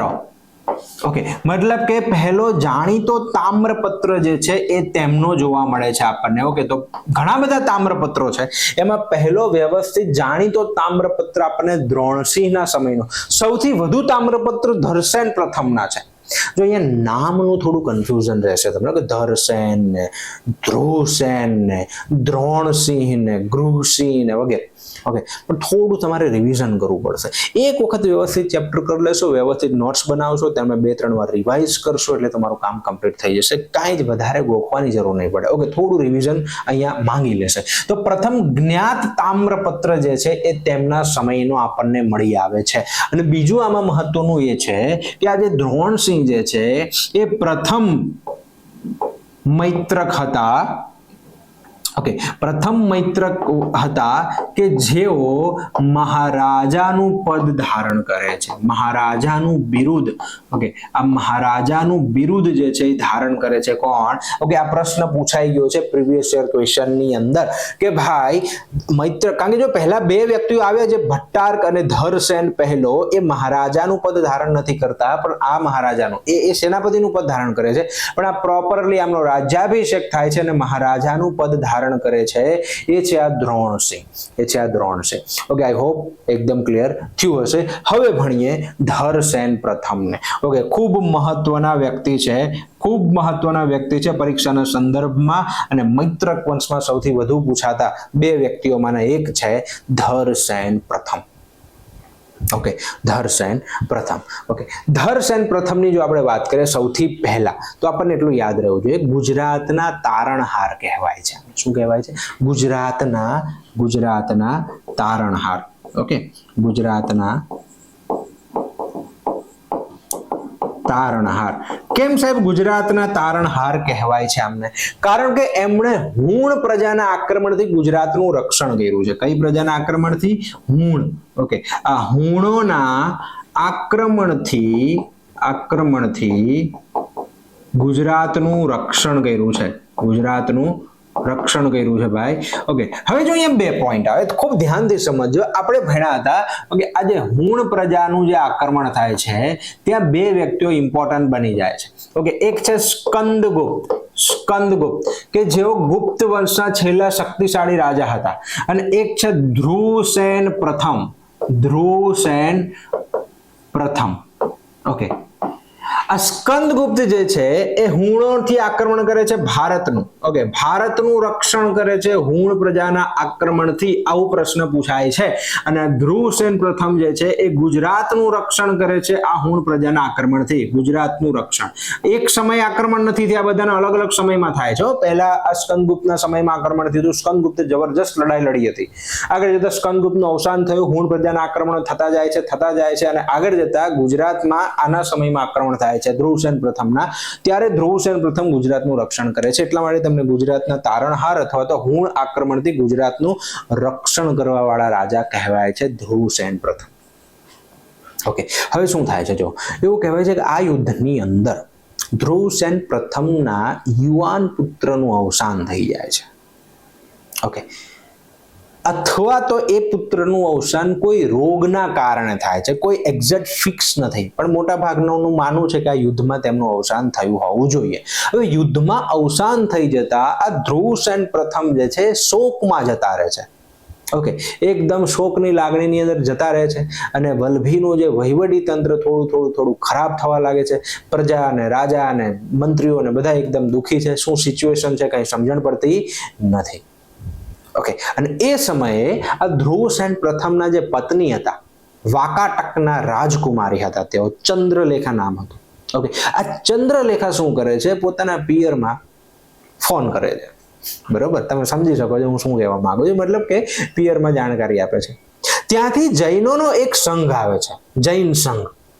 ઓકે, અને આ જૈન સંઘ દ્વારા અત્યારનું જે આપણું વડનગર છે એ વડનગરની અંદર જાહેરમાં, ઇતિહાસમાં પહેલી વાર આવું કઈ પ્રમાણ મળી આવે છે કે જાહેરની અંદર કલ્પસૂત્રનું વાંચન કરવામાં આવે છે. અને કલ્પસૂત્રનું વાંચન કરવાના કારણે ધ્રુવસેન પ્રથમ જે છે એ શોકમાંથી બહાર આવે છે. ઓકે, અને ત્યારબાદ એટલા ખુશ થાય છે કે એ જૈનોને માંગવાનું કહે છે. ઓકે, અને એ જૈન સંઘ દ્વારા કહેવાય છે કે 800 વર્ષ પહેલા જૈનોની એક સભા ભરાઈ હતી, અને ત્યારબાદ કોઈ સભા ભરાઈ નથી. તમારી પરમિશનથી અમારે એક સભા ભરવી છે. ઓકે, અને વલ્લભીની અંદર આ સભા ભરવી છે, અને ત્યારબાદ વલ્લભીની અંદર બીજી જૈન મહાસભાનું આયોજન થાય છે સાહેબ. અને ત્યારે ગ્રંથો જે જૈન ધર્મના હતા એને લિપિબદ્ધ કરવાની વાત આવે છે. ઓકે, અને ગ્રંથો લિપિબદ્ધ કરવામાં આવે છે. 12 આગમ ગ્રંથો અને 12 ઉપાંગોની રચના ત્યાં થાય છે. ઓકે, અને આની સાથે સાથે જો મોટા ભાગના ટીચર નથી ભણાવતો હું તમને સમજાવું. આ બીજી જૈન મહાસભા જે છે એ વલ્લભીમાં તો ભરાય છે, પણ હારે મથુરામાં પણ ભરાઈ હતી. તો બે જગ્યાએ ભરાય છે. ખૂબ ધ્યાનથી સમજવા જેવું છે. ઓકે, તો એની આપણે વાત કરીએ અહીંયા. ઓકે, તો અહીંયા એની વાત કરીએ. શું વાત છે અહીંયા? તો પુત્રનું અવસાન. ઓકે, ધ્રુવસેનના, હું ટૂંકમાં લખું છું, કહાની આખી સમજાવી દીધી મેં તમને કે પુત્રનું અવસાન પુત્રનું અવસાન થયું એટલા માટે રાજા જે છે એ શોકમાં જાય છે. ઓકે, રાજા શોકમાં જતા રહે છે. એટલા માટે જે રાણી છે, ઓકે, રાણી, ઓકે, રાણીનું નામ છે ચંદ્રલેખા. અને આ ચંદ્રલેખા કોણ છે? તો આ ચંદ્રલેખા વાકાટકના રાજકુમારી છે. વાકાટક એટલે કે દક્ષિણ વિસ્તારમાં આવેલું એક રાજ્ય હતું વાકાટક. ઓકે, તો વાકાટકના રાજકુમારી છે. ઓકે, અને વાકાટકથી પછી આવે છે એક જૈન સંઘ, અને ત્યારબાદ જે છે તેમની મદદથી, ચંદ્રલેખાની હેલ્પથી જે છે એ શું કરવામાં આવ્યું? તો જે વડનગર, અત્યારનું વડનગર, યાદ રાખજો આ જે વડનગર છે, ઓકે, આ જે વડનગર છે એના કેટલા નામ છે સાહેબ? ઓકે, આ જે વડનગર છે, વડનગર, આ વડનગરને કયા કયા નામે ઓળખવામાં આવે છે? તો વડનગરને કહેવામાં આવે છે આનંદપુર, આનર્તપુર, પહેલું નામ કદાચ આનર્તપુર હશે, આનર્તપુર માંથી આનંદપુર થયું. ઓકે, એને ચમત્કારપુર પણ કહેવામાં આવે છે, ચમત્કારપુર પણ કહેવામાં આવે છે. ઓકે, અને હાલમાં આપણે એને વડનગર કહીએ છીએ. ગુજરાતના ઇતિહાસનું આ સૌથી જૂનું હયાત શહેર કહેવાય છે. સૌથી જૂનું પણ કેવું? હયાત. ઓકે, એટલે કે અત્યારે અસ્તિત્વ ધરાવતું હોય તેવું, ઓકે, આ વડનગર કહેવાય છે. ઓકે, આઈ હોપ આટલી વસ્તુ તમને એકદમ ક્લિયર થઈ ચૂકી હશે. ઓકે, ચાલો ડન કરીએ છીએ આપણે આને અહીંયા. ઓકે, વડનગર, આનર્તપુર, ચમત્કારપુર. ઓકે, આ જે વડનગર છે, આ વડનગરની અંદર શેનું વાંચન થાય છે? તો આ વડનગરની અંદર વાંચન થાય છે કલ્પસૂત્ર. કલ્પસૂત્ર જે છે એ જૈન ધર્મનું મહત્વનો ગ્રંથ. આ કલ્પસૂત્રનું જે છે જાહેરમાં વાંચન થવાના કારણે જે રાજા છે, રાજા શોકમાંથી બહાર આવ્યા. ઓકે, શોકમાંથી જે છે રાજા બહાર આવ્યા. અને રાજા બહાર આવ્યા ત્યારબાદ આગળ જતા શું થાય છે? તો આગળ જતા અહીંયા લખું છું બાજુમાં, આગળ જતા શું થાય છે? તો ઈસવીસન 512 માં સેકન્ડ એટલે કે બીજી જૈન મહાસભાનું આયોજન થાય છે. જૈન મહાસભાનું આયોજન ક્યાં થાય છે? વલભીમાં થાય છે. વલભીમાં આ આયોજન થાય છે. વલભીની અંદર આ આયોજન થાય છે. ઓકે, અને ત્યારબાદ વલભીની અંદર આયોજન તો થયું, પણ એના અધ્યક્ષ કોણ હતા? તો આના અધ્યક્ષ હતા દેવાર્ધી ક્ષમાશ્રમણ જે છે તેના અધ્યક્ષ હતા. ઓકે, તેના અધ્યક્ષ હતા દેવાર્ધી ક્ષમાશ્રમણ. અને બીજું યાદ રાખી લેજો, અધ્યક્ષ હતા દેવાર્ધી ક્ષમાશ્રમણ. અને બીજું યાદ રાખી લેજો કે તેના મુખ્ય મહત્વ શું હતું? તો ગ્રંથોને લિપિબદ્ધ કરવામાં આવ્યા. ગ્રંથોને લિપિબદ્ધ જે છે કરવામાં આવ્યા. ઓકે, ગ્રંથોને લિપિબદ્ધ કરવામાં આવ્યા. ઓકે, તો આ છે ધ્રુવસેન પ્રથમના સમયની અંદર. ઓકે, આ વડનગરમાં કલ્પસૂત્ર યાદ રાખજો. આ વડનગરમાં છે વલભી નગર નાખતા કલ્પસૂત્રનું આયોજન, પણ જે મહાસભા ક્યાં ભરાય છે? તો વલભીની અંદર. ઓકે, વલભીની અંદર, વલભીમાં તો ભરાય છે, પણ હારે હું તમને એ પણ કહી દઉં કે જે ઉત્તર પ્રદેશનું જે મેરઠ છે, ઉત્તર પ્રદેશના મેરઠની અંદર પણ આયોજન થાય છે. ઉત્તર પ્રદેશની અંદર આ મેરઠની અંદર પણ બીજી મહાસભાનું આયોજન જે થયેલું છે. મેરઠની, સોરી, માફ કરજો, મથુરા. ઓકે, ઉત્તર પ્રદેશના મથુરામાં, મેરઠ નહીં, મથુરામાં. ઓકે, મથુરામાં આયોજન થયું છે, મથુરાની અંદર. અને એના અધ્યક્ષ કોણ છે? આ મથુરામાં જે આયોજન થયું છે એના અધ્યક્ષ છે આર્ય સ્કંદલા. કોણ છે? આર્ય સ્કંદલા. જો આ યાદ રાખજો, આ કોઈ ભણાવતા નથી, પણ હા, આપણા માટે એક જ પ્રશ્ન, એક જ ઓપ્શન આપ્યો હોય તો આ ઓપ્શન સાચો છે વલભીમાં. ઓકે, પણ કદાચ આ બંને ઓપ્શન આપ્યા હોય ને ત્રીજો ઓપ્શન એવું હોય કે ઉપરોક્ત બંને, તો આપણે ટીક કરવું પડે ઉપરોક્ત બંનેની અંદર આયોજન થયું છે. આ બીજી મહાસભા. પહેલી મહાસભા કોના સમયમાં ભરાઈ હતી? તો પહેલી મહાસભા ભરાઈ હતી ચંદ્રગુપ્ત મૌર્યના સમયની અંદર, ઈસવીસન પૂર્વે 298 ની અંદર. ઓકે, અને એ પાટલીપુત્રની અંદર જેના અધ્યક્ષ હતા સ્થૂલીભાદ્ર. અને એ સમયે જૈન ધર્મના બે ભાગ પડી જાય છે, શ્વેતાંબર અને દિગંબર. ઓકે, અને અહીંયા 800 વર્ષ પછી ઈસવીસન 512 માં બીજી જૈન મહાસભા વલભીની અંદર અધ્યક્ષ દેવાર્ધી ક્ષમાશ્રમણ, અને ગ્રંથોને લિપિબદ્ધ કરવામાં આવ્યું. અને આનો બીજો ભાગ ગણી લેવાનો તમારે મથુરામાં આર્ય સ્કંદલા તેના અધ્યક્ષ હતા. ઓકે, તો આ ધ્રુવસેન પ્રથમ ગુજરાતના તારણહાર, હુણોના આક્રમણથી ગુજરાતનું રક્ષણ કરે છે. પુત્રનું અવસાન થતા રાજા શોકમાં જાય છે. એટલા માટે રાણી ચંદ્રલેખા વાકાટકના રાજકુમારી છે કે જેમની હેલ્પથી વડનગર ખાતે કલ્પસૂત્રનું જાહેરમાં વાંચન કરવામાં આવે છે. રાજા શોકમાંથી બહાર આવે છે અને ત્યારબાદ જૈન ધર્મની બીજી મહાસભા વલ્લભીની અંદર ભરવામાં આવે છે, જેના અધ્યક્ષ હતા દેવાર્ધિક ક્ષમા શ્રમણ. ઓકે, આ પરીક્ષાની અંદર પૂછાવા લાયક મહત્વના મુદ્દા. અને ધ્રુવસેન પ્રથમ છે જેના સમયની અંદર સૌથી વધુ જે છે એ તામ્રપત્ર અથવા દાન શાસન જે છે એ મળી આવ્યા છે. કેટલા છે? 24 તામ્રપત્ર. અને આ ધ્રુવસેન પ્રથમ યાદ રાખી લેજો, ખૂબ મહત્વનો છે કે આ ધ્રુવસેન પ્રથમ જે છે એ ભાગવત ધર્મ, કયો ધર્મ? ભાગવત ધર્મ, એટલે કે આપણે એમ કહીએ કે વૈષ્ણવ ધર્મ જે છે તેમણે સ્વીકાર્યો છે. ઓકે, તો પોતાના બીજા રાજાઓથી થોડું અલગ છે. ઓકે, ભાગવત ધર્મ, વૈષ્ણવ ધર્મ સ્વીકારે છે. હાલાકી કામ જૈન ધર્મમાં ઘણું કર્યું તેમણે, પણ ભાગવત ધર્મ, વૈષ્ણવ ધર્મ તેમણે સ્વીકાર્યો છે. સૌથી વધુ તામ્રપત્ર તેમના છે. ગુજરાતના તારણહાર કહેવાય છે. હુણોના આક્રમણથી ગુજરાતનું રક્ષણ કર્યું છે. ઓકે, ઘણા બધા પ્રશ્નો તમે અહીંયા જોઈ શકો છો. વડનગરમાં કલ્પસૂત્રનું જાહેરમાં વાંચન અને આ દેવાર્ધિક ક્ષમા શ્રમણ અધ્યક્ષ હતા આ બીજી જૈન મહાસભાના. ધ્રુવસેન પ્રથમના સમયની અંદર આ મહત્વની કેટલીક બાબતો આઈ હોપ એકદમ ક્લિયર તમને થઈ હશે. આગળ વાત કરીએ ધરભટ્ટ. ઓકે, ધરભટ્ટ નામના રાજા. ઓકે, એમના પછી આવે છે. ઓકે, આ ચોથા પુત્ર હતા. ઓકે, ચોથા જાણીતા પુત્ર હતા. બીજા કેટલા હશે તો ખબર નથી, પણ ભટ્ટારકના ચોથા જાણીતા પુત્ર કે જેઓ રાજા બને છે. અને ધરભટ્ટમાંથી જે યાદ રાખવાનું છે આપણે એક જ મુદ્દો છે, એ છે કે તેઓ સૂર્ય પૂજા પંથને અપનાવે છે. શું અપનાવે છે? સૂર્ય પૂજા પંથને અપનાવે છે. ઓકે, સૂર્ય પૂજા જે છે તેઓ સૂર્ય પૂજામાં માને છે અને એ જ કારણે તેમને પરમ આદિત્ય ભક્ત પણ કહેવામાં આવે છે. શું કહેવામાં આવે છે? પરમ આદિત્ય ભક્ત. ઓકે, પરમ આદિત્ય ભક્ત તરીકે તેમને ઓળખવામાં આવે છે. તો આ વાત થઈ ગઈ ધરભટ્ટ પ્રથમની. ઓકે, ધરભટ્ટ પ્રથમમાંથી આટલું યાદ રાખીશું આપણે, ઇનફ છે આપણા માટે અત્યારે. ઓકે, ત્યારબાદ આપણે ગૃહસેન પ્રથમની વાત કરીએ. ઓકે, આ ગૃહસેન પ્રથમના સમયગાળાની અંદર કેટલીક બાબતો છે, હાલાકી બહુ વધારે મહત્વ નથી, પણ હું તમને થોડું સમજાવી દઉં. ઓકે, કે ગૃહસેન પ્રથમના સમયની અંદર આપણા માટે શું ઇમ્પોર્ટન્ટ છે. તો જે ગૃહસેન પ્રથમ છે એ પહેલા રાજા હતા મૈત્રકોમાં કે જેઓ મહારાજા ધીરાજનું પદ ધારણ કરે છે. ઓકે, કોનું પદ ધારણ કરે છે? મહારાજા પ્રથમ રાજા કે જેઓ શું નામ ધારણ કરે છે? મહારાજા ધીરાજનું નામ ધારણ કરે છે. ઓકે, મહારાજા ધીરાજ. આના પહેલા જો આપણે જોયું હતું, આના પહેલા કે જે દ્રોણસિંહ હતા, ઓકે સોરી, અહીંયા દ્રોણસિંહ હતા કે જેઓ જે છે એ મહારાજાનું પદ ધારણ કરે છે. ઓકે, એટલે પૂછાય છે મોટાભાગે આ, પણ તમને કદાચ આવું આવી જાય. મહારાજા ધીરાજનું પદ ધારણ કરવા વાળા મૈત્રકોશના પહેલા રાજા હતા ગૃહસેન પ્રથમ. કોણ હતા? ગૃહસેન પ્રથમ.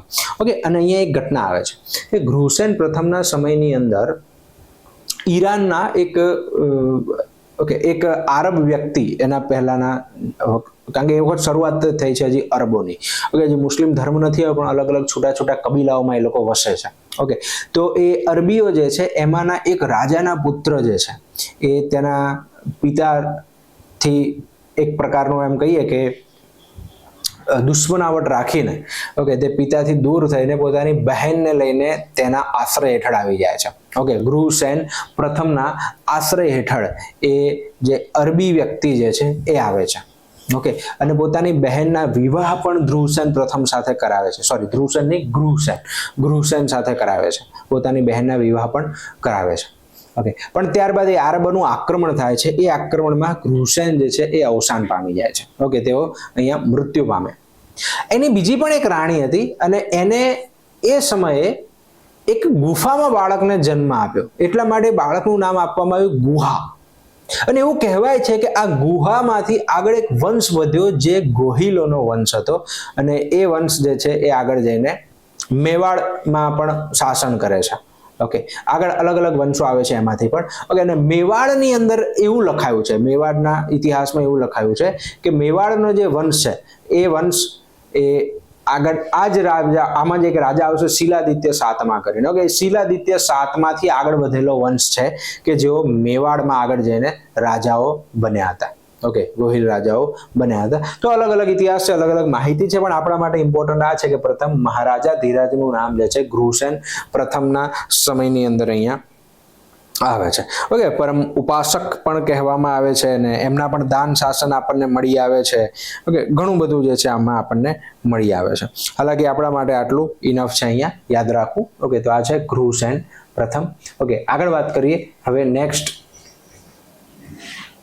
ઓકે, શિલાદિત્ય પ્રથમની વાત આપણે અહીંયા કરીએ. ઓકે, શિલાદિત્ય પ્રથમ જે ધર્માદિત્ય તરીકે ઓળખવામાં આવે છે, યાદ રાખી લેજો. ઓકે, અહીંયા બીજા અમુક નામ હોય છે પણ આપણે શિલાદિત્ય પ્રથમને ધર્માદિત્ય તરીકે ઓળખવામાં આવે છે એ યાદ રાખીશું. આ રાજા મહત્વનો છે, થોડોક ધાર્મિક રાજા છે, ધર્માદિત્ય તરીકે ઓળખવામાં આવે છે. ઓકે, અને આ રાજાની ચર્ચાઓ છે ને હ્યુએન સાંગે બહુ કરી છે.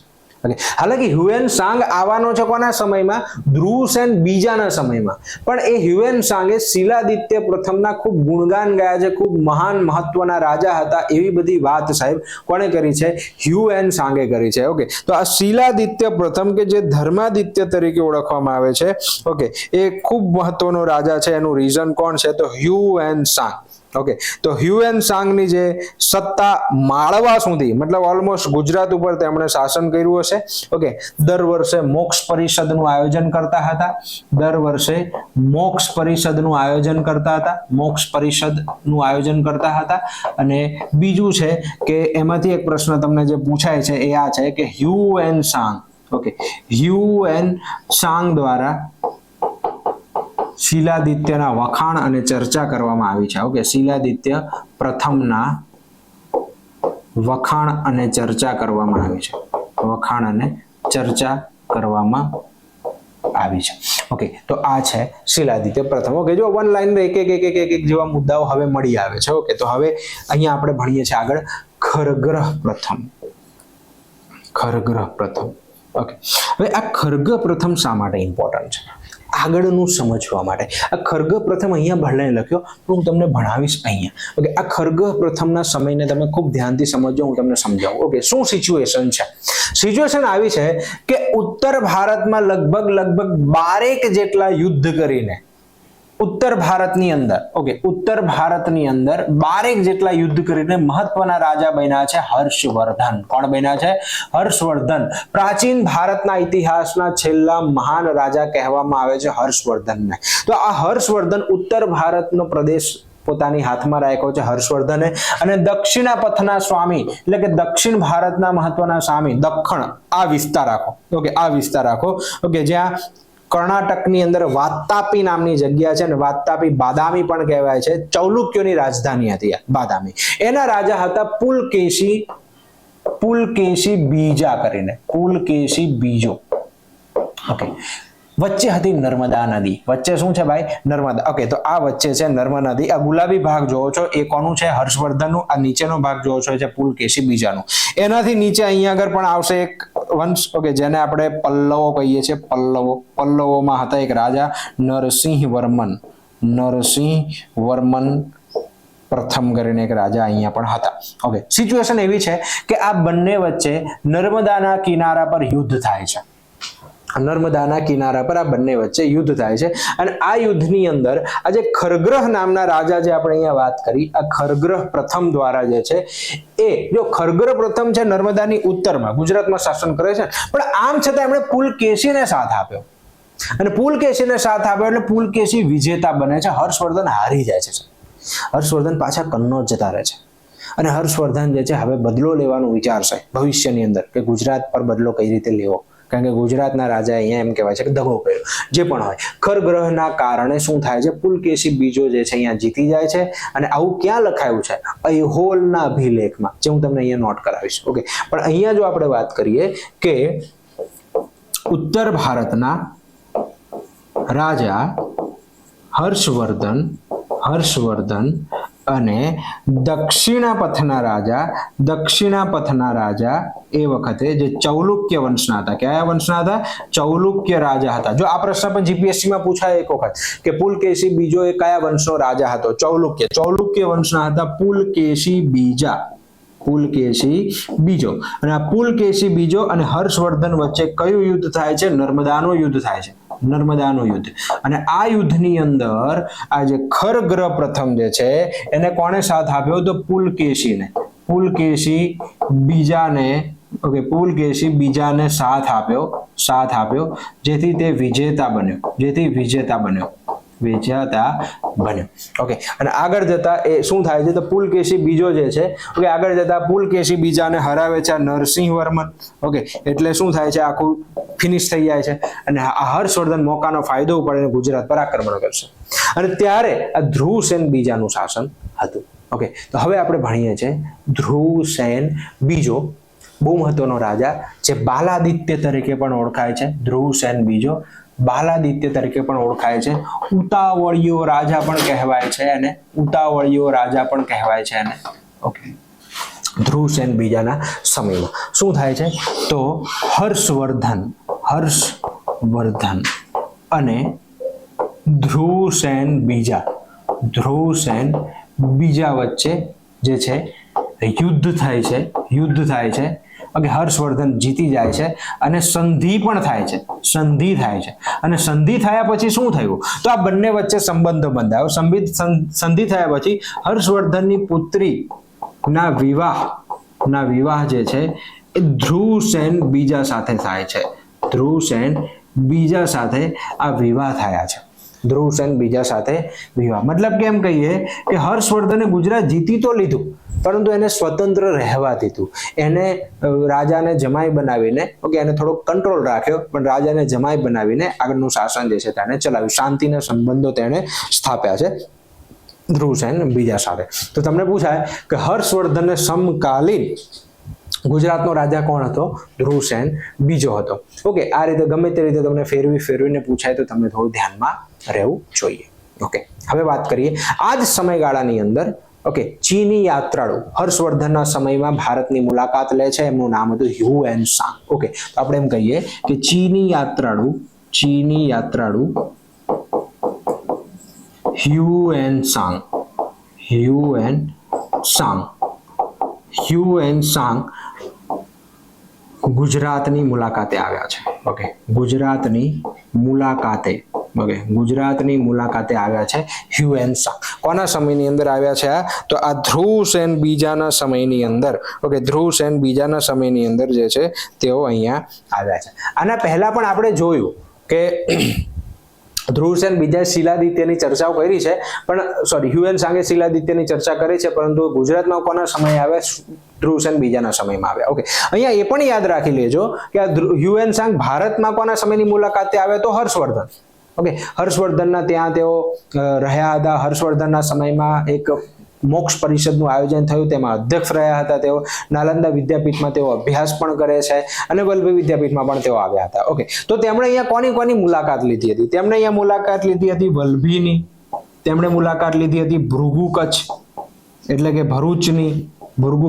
ભરૂચની. તેમણે મુલાકાત લીધી હતી વડનગરની. તેમણે મુલાકાત લીધી હતી કચ્છની. ઓકે, આ બધા પ્રદેશોની અંદર તેઓ અહીંયા રહ્યા હતા. ઓકે, આ બધા પ્રદેશોની અંદર તેઓ આવ્યા હતા. અને અહીંયા પણ એક પોઈન્ટ અહીંયા મળી આવે છે કે સાહેબ વલ્લભી, ઓકે, આ જે વલ્લભી હતું એમને તેઓ ફલપી કહે છે. વલ્લભીને તેઓએ શું કહ્યું હતું? ફલપી. વલ્લભીને તેઓ ફલપી તરીકે સંબોધિત કરે છે. ઓકે, અને આ જે ભૃગુ કચ્છ એને તેઓ પોલુ કચ્છેપો. ઓકે, ભૃગુ કચ્છને શું કહે છે? પોલુ કચ્છેપો. ઓકે, આ રીતે તેઓ સંબોધિત કરે છે. વડનગરનું નામ હતું આનંદપુર. ઓકે, એને તેઓ અનંતોપુર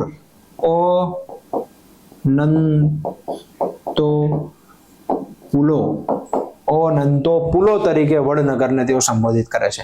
કચ્છમાં પણ આવે છે અને તેઓ લખે છે કે કચ્છની અંદર પણ ઘણા બધા બૌદ્ધ સાધુઓનું નિવાસ સ્થાન છે. ઓકે, તો આ બધું છે ચીની યાત્રાળુ હ્યુએન સાંગ ગુજરાતની મુલાકાતના સમયની અંદર અમે તમને એક વાત જે છે અહીં આગળ એક વસ્તુ મેં તમને અહીંયા જણાવી. આના સિવાય ઘણું બધું લખે છે કે ભાઈ વલભી જે છે ખૂબ અમીર શહેર છે, વલભી આટલા કિલોમીટરમાં ફેલાયું છે, ત્યાં ઘણા બધા લખપતિઓ વસે છે. ઓકે, સાધુઓમાં પણ ક્યાંક ને ક્યાંક કપટ જોવા મળે છે વગેરે વગેરે. ઓકે, તો આવું ઘણું બધું જે છે આ હ્યુએન સાંગ દ્વારા નોટ કરવામાં આવ્યું છે. તો ધ્રુવ સેન બીજાના સમયમાં હ્યુએન સાંગ ગુજરાતની મુલાકાતે, તે સમયે રાજા હતા હર્ષવર્ધન. ઓકે, તો આટલું યાદ રાખવાનું છે ધ્રુવસેન બીજાના સમયની અંદર. ખૂબ મહત્વની જે મુદ્દાઓ અહીંયા મેં તમને સમજાવ્યા. અને હર્ષવર્ધને જ્યારે અહીંયા ગંગા યમુનાના કિનારે જ્યારે 5 વાર્ષિક પરિષદ બોલાવી, દર 5 વર્ષે પરિષદ બોલાવતો હતો હર્ષવર્ધન. ઓકે, ત્યાં તેને પોતાના જમાઈને પણ સ્થાન આપ્યું હતું, ત્યાં તેમને હ્યુએન સાંગને પણ સ્થાન આપ્યું હતું. ઓકે, તેના અધ્યક્ષ હતા હ્યુએન સાંગ. ઓકે, તો આઈ થિંક આટલી વસ્તુ તમને એકદમ ક્લિયર થઈ ગઈ હશે. તો આ વાત મેં તમને અહીંયા વાત કરી લીધી. ઓકે, અને હા એ પણ સમજી લેજો કે હર્ષવર્ધન અને આ પુલકેશી બીજાનું જે યુદ્ધ થયું હતું એમાં કોણ વિજય થયા હતો? પુલકેશી બીજો. અને ક્યાં લખાયું છે? ઐહોલના અભિલેખમાં. ઓકે, કર્ણાટકમાં આવ્યો છે ઐહોલનો અભિલેખ. ઐહોલ, ઓકે, કર્ણાટકની અંદર આવેલો છે અભિલેખ, કર્ણાટકમાં. ત્યાં એવું લખાયું છે કે ભાઈ અહીંયા વિજેતા કોણ બન્યો છે? પુલકેશી. હર્ષવર્ધન હારી ગયો છે. ઓકે, એવું ત્યાં લખાયેલું હતું. ખરગ્રહના સમયની અંદર આ યુદ્ધ થયું હતું. ઓકે, તો આટલી વસ્તુ એકદમ તમને લોકોને ક્લિયર થઈ ચૂકી હશે. તો ધ્રુવસેન બીજાની અહીંયા વાત કરી. આગળ ધરસેન ચોથો. ઓકે, સૌથી મહાન રાજા કહેવાય છે.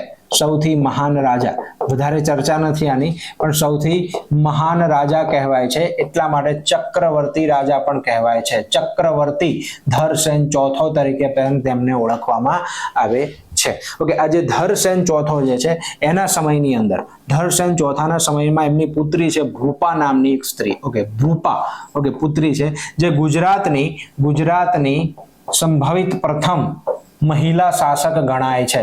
ઓકે, મહિલા શાસક ગણવામાં આવે છે. ઓકે, આમ જોવા જઈએ ને તો ગુજરાતના ઇતિહાસની અંદર તમે જોશો સોલંકી વંશની અંદર સિદ્ધરાજના માતા છે મીનળ દેવી. જેઓ સિદ્ધરાજ નાના હતા ત્યારે રાણી તેઓ કામ કરતા હતા, રાજમાતા. ઓકે, તો આમ જોવા જઈએ તો ગુજરાતના ઇતિહાસનો પહેલા મહિલા શાસક વ્યવસ્થિત રીતે જોવા જઈએ તો કોણ છે? મીનળ દેવી. ઓકે, પણ મીનળ દેવીથી પણ પહેલા ભૂપા નામની સ્ત્રીની વાત આવે છે જે ધરસેન ચોથાની પુત્રી ભૂપા. ઓકે, ભૂપા. ઓકે, તો એની વાત અહીંયા આવે છે. તો લગભગ તો આ જ હોવી જોઈએ, પણ ઓપ્શન જ્યારે આ ન હોય તો મીનળ દેવી હશે. ઓકે, પણ ઓપ્શન આ હોય તો પહેલા આપણે ભૂપાને ટીક કરવું પડે. ઓકે, આના સમયમાં એક મહત્વના કવિ હતા કવિશ્રી ભટ્ટી. ઓકે, કવિ ભટ્ટી. આ ભટ્ટી દ્વારા ભટ્ટી કાવ્યની રચના કરવામાં આવી હતી. ભટ્ટી કાવ્ય. ઓકે, અથવા કહી શકીએ જે આપણે કે રાવણ વધની વાત, રાવણ વધની ચર્ચા. ઓકે, આ કવિશ્રી ભટ્ટી દ્વારા ધરસેન ચોથાના સમયમાં, ઓકે, ધરસેન ચોથાના સમયની અંદર કરવામાં આવી હતી. ઓકે, તો આટલી વસ્તુ તમને લોકોને એકદમ ક્લિયર થઈ ગઈ હશે. ત્યાંથી વાત કરીએ હવે. ઓકે, આગળ બીજા છે ધ્રુવસેન ત્રીજો ને ઓકે ખરગ્રહ બીજો. ઓકે, આના પછી છે ને ખરગ્રહ બીજો નામનો રાજા પણ આવશે સાહેબ. ઓકે, ખરગ્રહ બીજો. આ ખરગ્રહ બીજાને પણ ધર્માદિત્ય કહેવાય છે. જેમ શિલાદિત્ય પ્રથમને ધર્માદિત્ય કહેવાય છે, એમ ખરગ્રહ બીજાને પણ ધર્માદિત્ય કહેવાય છે. તમારે 3 નામ યાદ રાખવાના. ઓકે, એક બાલાદિત્ય કોને કહેવાય છે? તો હમણાં ભણ્યા આપણે. કોને કહેવાય છે? ધ્રુવસેન બીજાને બાલાદિત્ય કહેવાય છે. ધર્માદિત્ય કોને કહેવાય છે? તો એમાં 2 રાજા છે, શિલાદિત્ય પ્રથમ અને ખરગ્રહ બીજો. ખરગ્રહ બીજો. પણ આની કોઈ બીજી ઇન્ફોર્મેશન આપણા માટે મહત્વની નથી, ખાલી ધર્માદિત્ય અને બાલાદિત્ય. શિલાદિત્ય ત્રીજાની વાત કરીએ સાહેબ. ઓકે, એક આ ઇમ્પોર્ટન્ટ રાજા એટલા માટે થઈ ગયા છે કે આના સમયની અંદર એક આક્રમણ થયું છે. ઓકે, એક આક્રમણ થયું છે અને એ આક્રમણ કોનું છે? તો એ સમયની અંદર અરબ સરદાર ઇસ્માઇલનું આક્રમણ થયું છે. ઓકે, અરબ સરદાર ઇસ્માઇલ નું આક્રમણ થયું છે અને આક્રમણ થયું છે ઘોઘા ઉપર. ક્યાં થયું છે? ઘોઘા ઉપર. ઓકે, ભાવનગરનું જે ઘોઘા કહેવાય ત્યાં આક્રમણ થયું છે. આ પહેલું વ્યવસ્થિત રીતે આક્રમણ કરેલું હતું આરબોએ, એવું કહેવાય છે. પહેલું આક્રમણ શિલાદિત્ય ત્રીજાના સમયમાં આ લોકોએ કર્યું છે એવું અહીંયા ગણવામાં આવે છે. ત્યાર પછી આક્રમણનો દોર શરૂ થયો. ઓકે, અને શિલાદિત્ય ત્રીજાના સમયથી આક્રમણો જે છે એ અહીંયા શરૂ થઈ ગયા છે. આ શિલાદિત્ય પાંચમાના સમયની અંદર પણ આક્રમણ થયું છે. ઓકે, એમાં સિંધના એક સુબા હતા જુનૈદ કરીને. ઓકે, સિંધના સુબા હતા. સિંધના સુબા જુનૈદ કરીને. ઓકે, અને આ જે જુનૈદ છે એને ઈસવીસન 725 ની આજુબાજુ આક્રમણ કર્યું હતું ખંભાત ભરૂચ પાસે. ઓકે, તમને ખ્યાલ હોય તો ભરૂચ પાસે એક જગ્યાને ગાંધાર કહેવાય છે અને ત્યાં ગાંધારની અંદર એક મસ્જિદ બનાવવામાં આવી છે. ગુજરાતની પ્રથમ મસ્જિદ કહેવાય છે ગાંધાર પાસે. ઓકે, આના પહેલા ગાંધાર મસ્જિદ એને કહેવાય. જો ગાંધાર એટલે ઓલો ગાંધાર પ્રદેશ નહીં હો, પાછો ઉત્તર ભારતમાં જે રાવલપિંડી પાકિસ્તાન પાસે આવ્યો ગાંધાર પ્રદેશ અલગ, ગાંધારી વાળો, પણ આ ભરૂચ વાળો ગાંધાર કહેવાય છે. ત્યાં ગાંધાર મસ્જિદ બંધાવવામાં આવી હતી ઈસવીસન 725 આ જુનૈદનું, મતલબ કે આવા આક્રમણ હવે શરૂ થઈ ગયા. અને આ જ સમયગાળો છે જ્યારે ચાવડા વંશનો પણ ઉદય થયો હતો. ઓકે, આ જ સમયગાળામાં ચાવડા વંશનો પણ ઉદય થયો હતો પાટણ પાસે, જે પંચાસર પાસે. ઓકે, ઉદય થયો હતો. તો શિલાદિત્ય ત્રીજો, શિલાદિત્ય પાંચમો. ઓકે, આઈ હોપ આટલી વસ્તુ ક્લિયર થઈ તમને. ઓકે, શિલાદિત્ય પાંચમાના સમયમાં. અને હવે છેલ્લો શાસક, ઓકે, શિલાદિત્ય સાતમો. છેલ્લો શાસક છે શિલાદિત્ય સાતમો, મૈત્રક વંશના અંતિમ રાજા, 19મા નંબરના આ અંતિમ રાજા છે શિલાદિત્ય સાતમો.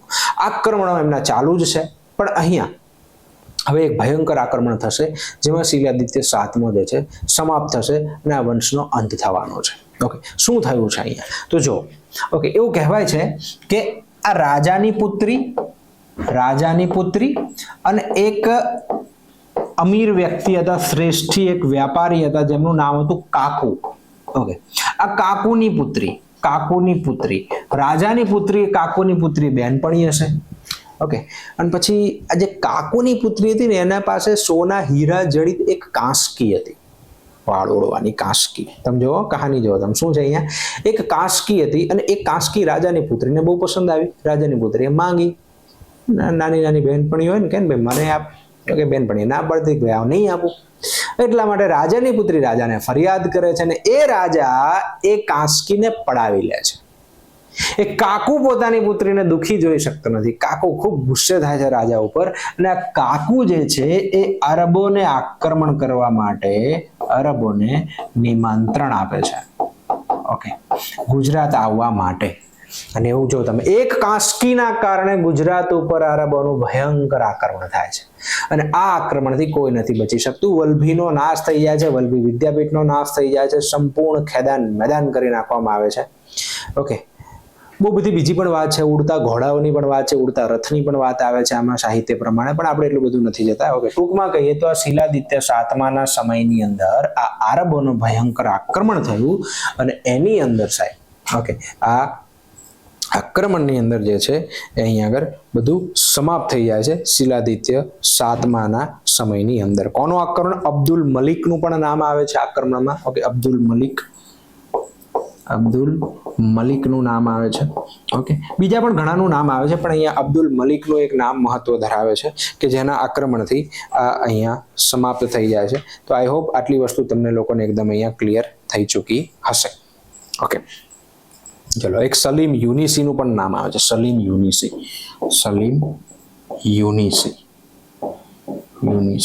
ઓકે, તો આક્રમણથી જે છે અહીંયા આ સામ્રાજ્ય સમાપ્ત થઈ જાય છે. ઓકે, શિલાદિત્ય સાતમાના સમયમાં. અને આ જ રીતે મૈત્રક વંશ જે છે સાહેબ, ઓકે, આ મૈત્રક વંશ આવો હર્યો ભર્યો જબરજસ્ત મૈત્રક વંશ કે જે વલ્લભીની ચર્ચાઓ ઘણા બધા સાહિત્યકારોએ પણ કરી કે કેટલું જબરજસ્ત શહેર હતું, એ સામ્રાજ્ય અહીંયા સમાપ્ત થઈ જાય છે.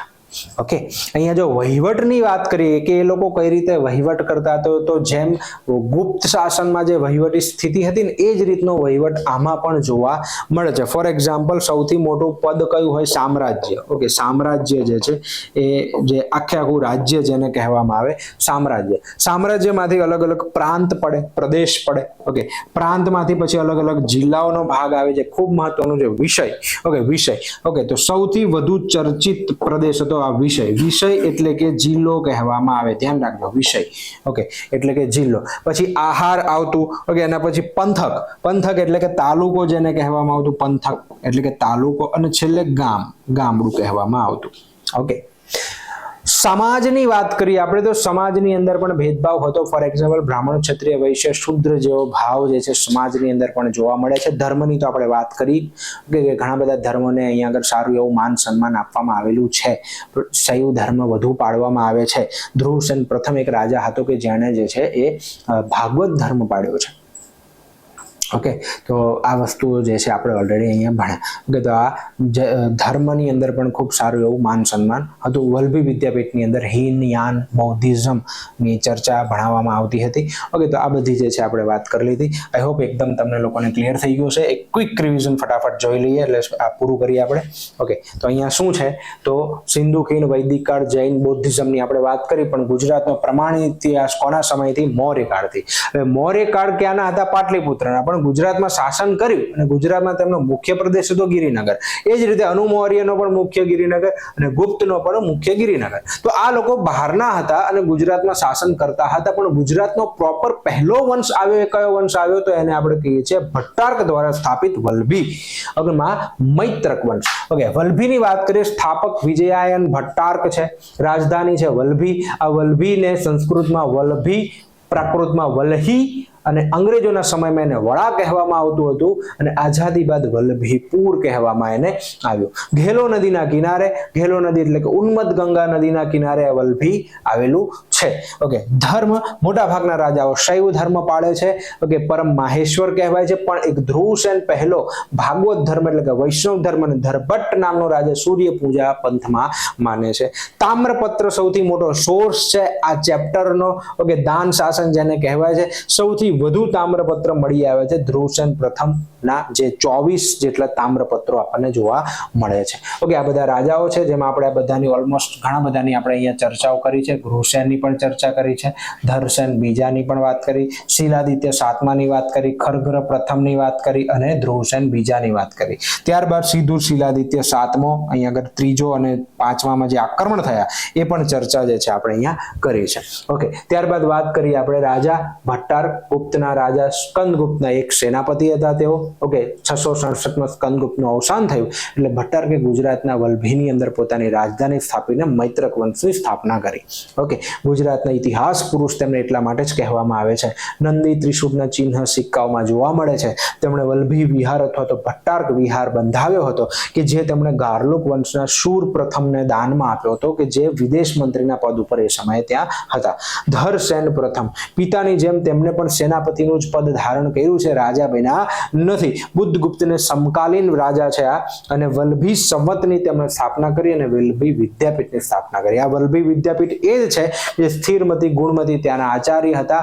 હીનયાન બૌદ્ધિઝમ ત્યાં ભણાવવામાં આવતું હતું. ત્રિપિટકને મહત્વ હતું, બરોબર છે. અને હ્યુએનસાંગ અને ઇત્સિંગ જેવા ચીની યાત્રાળુઓએ ત્યાંની મુલાકાત લીધી હતી. ઓકે, આઈ હોપ આટલી વસ્તુ ક્લિયર છે. ત્યારબાદ દ્રોણસિંહ. આ દ્રોણસિંહ પહેલા એવા વ્યક્તિ હતા કે જે મહારાજાનું પદ ધારણ કરે છે અને પ્રથમ જ્ઞાત તામ્રપત્ર તેમનો મળી આવે છે. ઓકે, ધ્રુવસેન પ્રથમ ભાગવત ધર્મ સ્વીકારે છે. સૌથી વધુ તામ્રપત્ર તેના સમયના છે, 24 જેટલા. ગુજરાતના તારણહાર કહેવાય છે. કેમ? હુણ પ્રજાતિ ગુજરાતનું રક્ષણ કર્યું હતું. જો ભારતનું રક્ષણ આવે તો હુણ પ્રજાતિ સ્કંદગુપ્તે કર્યું હતું, યાદ રાખી લેજો, ગુપ્ત વંશના રાજા. ઓકે, પુત્રનું અવસાન થયું ધ્રુવસેન પ્રથમના, એટલે કે ધ્રુવસેન પ્રથમ જે છે એ શોક લાગણીમાં જતા રહે છે. ઓકે, વહીવટી તંત્ર ખોરવાઈ જાય છે. એટલા માટે તેમની રાણી ચંદ્રલેખા, જે વાકાટકની રાજકુમારી હતી, તેની મદદથી વડનગરની અંદર જાહેરમાં જૈન સંઘ દ્વારા કલ્પસૂત્રનું વાંચન કરવામાં આવ્યું. એટલે રાજા શોકમાંથી બહાર આવ્યા, રાજા ખુશ થયા થોડા, અને ત્યારબાદ 512માં બીજી જૈન મહાસભાનું આયોજન થાય છે. આ જૈન મહાસભા મુખ્યત્વે વલ્લભીમાં ભરાય છે, પણ આમ જોવા જઈએ તો વલ્લભી અને મથુરા બંનેની અંદર આ ભરાય છે. વલ્લભીની અંદર તેના અધ્યક્ષ હતા દેવાર્ધિક સમાશ્રમણ અને મથુરામાં હતા આર્ય સ્કંદલા. અને ગ્રંથને લિપિબદ્ધ કરવામાં આવે છે. અહીંયા ખાસ કરીને 12 આગમ ગ્રંથો અને 12 ઉપાંગોની અહીંયા વાત આવે છે. ઓકે, ત્યારબાદ વાત કરીએ આપણે ધરભટ્ટ, કે જે સૂર્ય પૂજામાં અપનાવે છે, પરમાદિત્ય ભક્ત કહેવાય છે. કૃષણ પહેલો પ્રથમ રાજા જે મહારાજા ધીરાજનું નામ ધારણ કરે છે. ઓકે, આગળ વાત કરીએ આ શિલાદિત્ય પ્રથમ ધર્માદિત્ય કહેવાય છે. દર વર્ષે મોક્ષ પરિષદનું આયોજન, અને હ્યુએનસાંગ સાહેબ આમના ખૂબ વખાણ કરે છે શિલાદિત્ય પ્રથમના. ઓકે, ખરગ્રહ પ્રથમના સમયની અંદર અહિહોલના અભિલેખ મુજબ ઉત્તર ભારતના રાજા હર્ષવર્ધન અને દક્ષિણ ભારતના એ વખતના મહત્વના રાજા ચાલુક્ય વંશી પુલકેશી બીજા વચ્ચે યુદ્ધ થયું. પુલકેશી એમાં જીત્યો, કે જેને ખરગ્રહે સાથ આપ્યો હતો.